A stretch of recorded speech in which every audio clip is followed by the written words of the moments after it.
विधायकों को मानसिक विकृति कही विवादरे डाक्तर सांबादिक सम्मेलन जरिया दृष्टांतमूलक कार्यानुष्ठान दाबी कले पद्मलोचन। चलित मास 3 तारिख में सिमुलिया गोष्ठी स्वास्थ्य केन्द्र में स्त्री और प्रसूति रोग विशेषज्ञ तथा स्वास्थ्य केन्द्र अधीक्षक डाक्तर संतोष कुमार साहू रोगी मानू चिकित्सा करने समय सिमुलिया विधायक पद्मलोचन पंडा शताधिक दलीय कर्मी और समर्थक तथा गणमाध्यम प्रतिनिधि को धरी डाक्तरखाना पहुंची विरोध में नाना मिथ्या आरोप लगाइबा सह धमकपूर्ण कथा कही चेतावनी देथिबा कथा अंशा पक्षरु आयोजित खबरदाता सम्मेलन रे बालेश्वर जिला सभापति डाक्तर सरोज रात कहिथिले। यार प्रति उत्तर रे सिमुलिया विधायक श्री पंडा विवादीय घटना नहीं बालेश्वर ठारे एक खबरदाता सम्मेलन जरिया रे स्पष्टीकरण देइछंती। डाक्तर साहू मनगड़ा कहानी कही अंशा एवं गणमाध्यम को विभ्रांति करिसंती। एई डाक्तर सिमुलिया आसीबा पूर्वरु डाक्तर विजय कुमार पंडा नामक डाक्तर शह गर्भवती महिला और आसन्न प्रसवा महिला ऑपरेशन और शिशु को भूमिष्ठ करुवा बेले डाक्तर साहू गोटे हेले ऑपरेशन न कराइबा घटना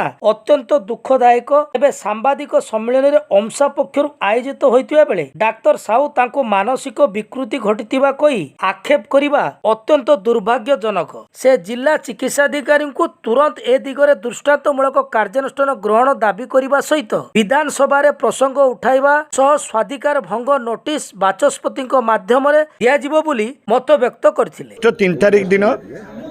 सिमुलियार हॉस्पिटल अधीक्षक डॉक्टर संतोष कुमार साहू को सेठाकार मान्यवर विधायक रिव्यू करने बहाना रे तांको विभिन्न प्रकार असंवादिक व्यवहार करिसेंती जोटा कि तांको मर्माहत करिछि। आपण माने देखिले तांको हृदय को केते बाधिछि। सही परिस्थिति रे से आ काम करवा संभव नुहे। तेणु मो मान्यवर विधायक को कहबी तांकर संवैधानिक अधिकार अच्छी से रिव्यू करें सब कथा बुझीपारे किंतु संविधान बाटर करंतु। मु देखी नेबी मु तुमको साइज करदेवी मु तुमको आरोग्य हॉस्पिटल जीवाकू देवी नहीं। सरकार मान्यवर उड़ीसा सरकार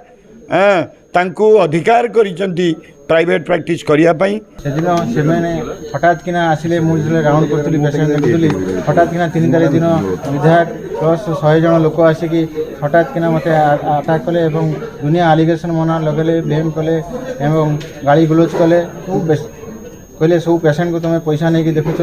पेसेंट को सब आरोग्य नर्सिंग होम को पठाऊच जार किसी एविडेंस भी नहीं। बिना एविडेंस रे से मत गाड़ी गुलोच करके मत मो घर को कहीं जाइन मु विधायक है एमती माने मोर ना कौन मत चिन्हिच ना मुझे तुमको सस्पेंड करदेवी तुमको साइज करदेवी तुम्हें कहीं पैसा पैसा खाली हो सब पेसेंट पाखे पैसा ना क्या चिकित्सा करून जार किसी एविडेंस नहीं। बिना एविडेंस रे से एमती मानसिक टर्चर कले तार विजुअल अछि आगे सेटा देखन पूरा मूल शेष पर से कोन कोइ विजुअल किमिति टेबल को चापड़ बार आबे जे 4 जण बसु ये माने जाइतंती कोन सांबादिक माने 6 जण सांबादिक बसले मो पाखे जे बारंबार एलिगेशन हला चेयरमैन जाई मते सेही दिन पार्टी कला लोना आपण आस्तुती एठी खाली पळे होतने भुवनेश्वर गां कोंडा को आपण टिके हॉस्पिटल कथा बुझुनांती आ आपण तुरंत रोगी कल्याण समिति के डाक्टर आज मीटिंग छे कौन है ना से सब रोगी बर्तमान ये देखा सत होते दी डेलीवरी लेडी हरिजन लेडी जाइए ये सी भी ये चेयरमैन नहीं मो पाक जाइए डाक्तर कड़े गले एमएलए आसमें एनी मोमेंट आसपारे हि द राइट डाक से डाक्तर किए मेडिकल इंचार्ज अच्छे डॉक्टर किए मेडिकल अफसर किए ना सी ना चल जाइए 4 जन जड़े अच्छे साहू गला बेलू से चेयर पकड़ कौटी बसते सी आर साइड बिल्डिंग गोटे जगह बस नुआ बिल्डिंग कहले आप हस्पिटाल सेपटे रोगी एटी आप बस नुआ बिल्डिंग कौन कथा आप डाक्तर हिसाब से जन्म आप डाक्तर होती भगवान का आशीर्वाद आप रोगी कंदे पैसा कहीं रोच आप कौन पर सबुदिन 2टा जाऊँगी से आरोग्य नर्सिंग होम को सब लेडी जोड़ा नहीं जाइए ऑपरेशन करूँ तेणु से कहला आम ऑपरेशन सज ना मुझे नहीं केते पैसा नौ आपड़ के नौ से नर्सिंग होम लगे चुप रहा के नौ कहला सी से कहना मुझे ताकिद कर समस्त कहलु आप से आरोग्य हस्पिटाल आम देखा आप न पाऊ से जो प्राइवेट हस्पिटाल को आप जदि आम देखिलु आप जाइए आम सिमुलियावासी एत निरीह रुहति आपको क्षमा डेलीवरी करेंगे एठू मना करके पेसेंट को लेकिन कौ सरकार कौन बीजेडी सरकार अच्छी एटा जानना मनमोहन सामल सभापति और मोहन सरकार बीजेपी सरकार ये 25 वर्ष शासन को तोड़िकी आम बीजेपी गवर्नमेंट कर ड्यूटी छाड़ी नहीं पेसेंट